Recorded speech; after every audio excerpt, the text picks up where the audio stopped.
Hi everybody, I'm Nikki Swarn, General Manager for 89.3 KUVO Jazz, 104.7 The Drop, and on-air personality, America Jones. I was born in Ann Arbor, Michigan, and raised here in Denver. What do you love about Denver? Everything. It's come to be a safe place and a comfortable place, and everything from the mountains to the people to the music. What would I want to see more from Denver? Acceptance, viability for people. I think it's expensive here now. Used to be a little bit more accessible. People could come here, they could vacation here affordably. They could find a job and settle in. I think it's a challenge now. So I think accessibility is a big deal. What do I like about MCA Denver? What don't I like about MCA Denver? It has been just so beautiful to see the inclusiveness, the partnership develop from just a really small, tiny mustard seed into this amazing dynamic that is impacting our communities. I love the fact that together we are bringing fine art to all communities. It's not exclusionary. It's writing a new story about what art looks like in Colorado.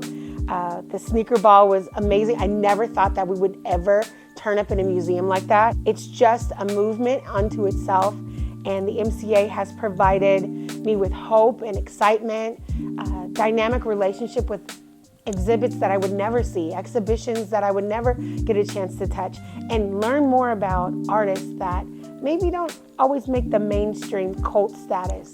What inspired me to get into radio broadcasting? A mentorship, actually. I had a mentor named Trina McGuire Collier. I called her and was like, what could I do? How could I get involved? I kind of want to do this thing where you get to go out and talk to people. And she told me, it sounds like you want to do promotion. I had no idea what that meant.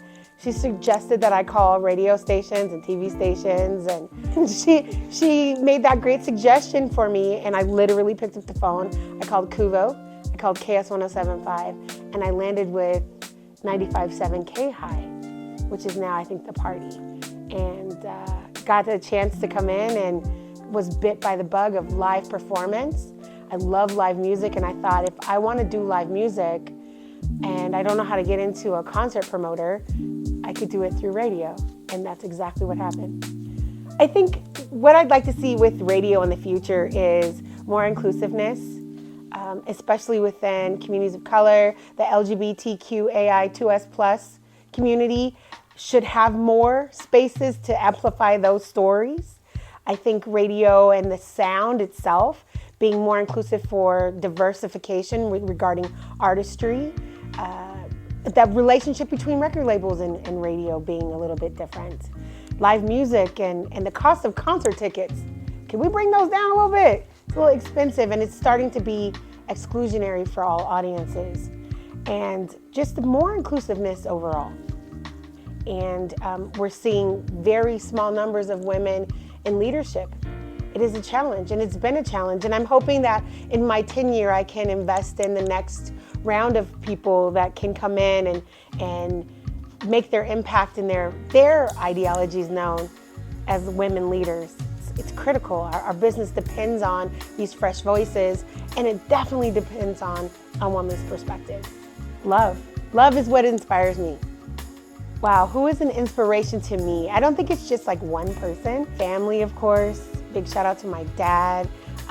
Rest in peace to my mom, who really is my core inspiration. All of the mentorships along the way, Monique Jackson, Becky Taylor, the people that I meet every day in the job that I have. My on-air personalities here at this radio station, Ty, you, as somebody who I see in the forefront of working in fine art. That is, the inspiration comes to me all the time, and it's ebbing and flowing, and so I'm very grateful. So the influences of the women in my life, I'm gonna go low-hanging fruit for myself, because this relationship, and it's not one, it's 22. The 22 founders of Delta Sigma Theta Sorority Incorporated said, if not us, then who? And if not now, then when?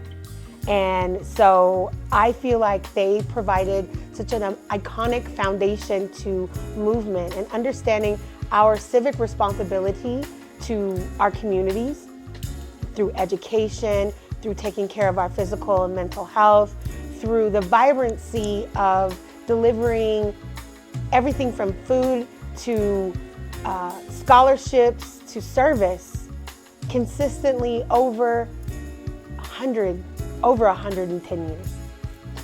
3 words that motivate you.